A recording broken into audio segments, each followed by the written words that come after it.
Have you ever felt like you were being watched? Not just a fleeting glance from a stranger, but a persistent, unnerving feeling that eyes are on you, even when you're completely alone? This story is about that feeling and what happens when it turns out to be horribly, terrifyingly real. It all started last autumn for a university student named Leo. He just moved into his first off-campus apartment, an old, slightly run-down place on the top floor of a 3-story building. It wasn't much, but it was his. The best part was a small balcony that overlooked a dense patch of woods separating his building from the next neighborhood over. It was his little slice of nature in the city. The first few weeks were great.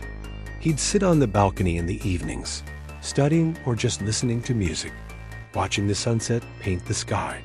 But then, it began. A subtle shift in the atmosphere. He started getting this prickly sensation on the back of his neck, the kind that makes you turn around, expecting to see someone standing right behind you. But of course, there was never anyone there. He brushed it off as stress. Midterms were coming up, and he wasn't sleeping well. He'd wake up in the middle of the night, heart pounding, convinced he'd heard a noise. A floorboard creaking in the living room, a soft tap on the window. He'd lie there, frozen, listening to the silence, telling himself it was just the old building settling. But the feeling of being watched only grew stronger.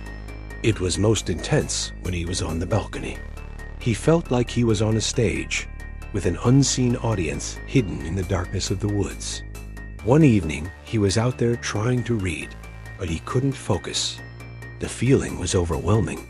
He scanned the tree line, his eyes darting from shadow to shadow.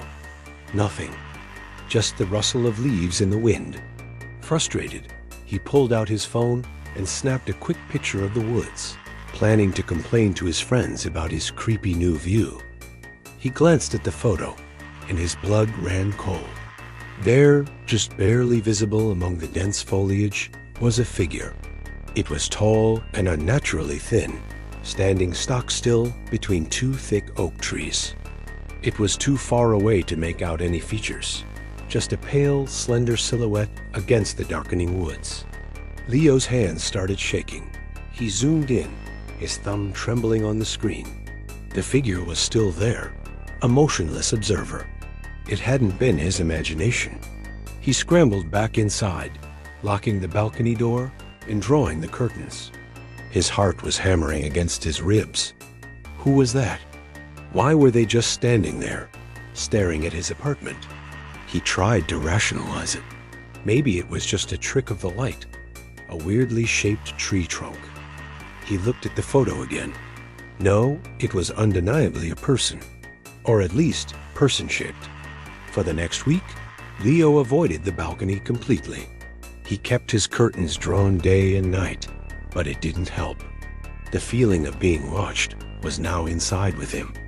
He felt it when he was cooking in the kitchen, when he was showering, when he was lying in bed. Every creak of the building sent a jolt of terror through him. He started sleeping with a baseball bat next to his bed. His grades started to slip. His friends noticed how jumpy and exhausted he looked.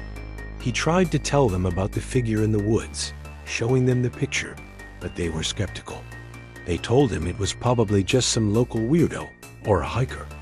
They said he was letting his imagination run wild because he was living alone for the first time. But Leo knew what he saw, and he knew it wasn't just some random person. One night, he was jolted awake by a sound he couldn't ignore. A soft, rhythmic scratching. It was coming from his balcony door. Scratch, scratch, scratch. It was slow, deliberate. Leo lay in his bed, paralyzed with fear, listening. The sound stopped. He held his breath, straining to hear anything over the frantic thumping of his own heart. Then, a new sound. A faint, metallic scraping against the glass of the door. Slowly, carefully, he crept out of bed, grabbing the baseball bat. He tiptoed to the living room, his body trembling. The curtains were drawn, but a sliver of moonlight cut through the gap, illuminating a thin line on the floor. He peeked through the edge of the curtain. What he saw will haunt him for the rest of his life. Pressed against the glass of his third-floor balcony door was a face. It was pale and gaunt, with large, dark eyes that seemed to drink in the darkness. Its mouth was stretched into a wide, unnatural grin, and its long, slender fingers were scraping against the glass with a dirty, broken fingernail. It wasn't human. The proportions were all wrong, the limbs too long, the joints bending at odd angles. It was the figure from the woods. Leo didn't scream. He couldn't. The sound was trapped in his throat. He just stood there, frozen, staring into those empty black eyes. The creature's grin seemed to widen as it saw him. It lifted a hand and tapped gently on the glass. A soft, friendly little tap. Tap, tap. That broke the spell. Leo stumbled backward, tripping over a rug and crashing to the floor. The bat flew from his hand, clattering across the hardwood. He scrambled away on all fours, his mind screaming. He fumbled for his phone, his fingers too numb to work properly. He managed to dial 911, his voice a choked, terrified whisper as he told the dispatcher someone was trying to break in. He huddled in the corner of his kitchen, listening.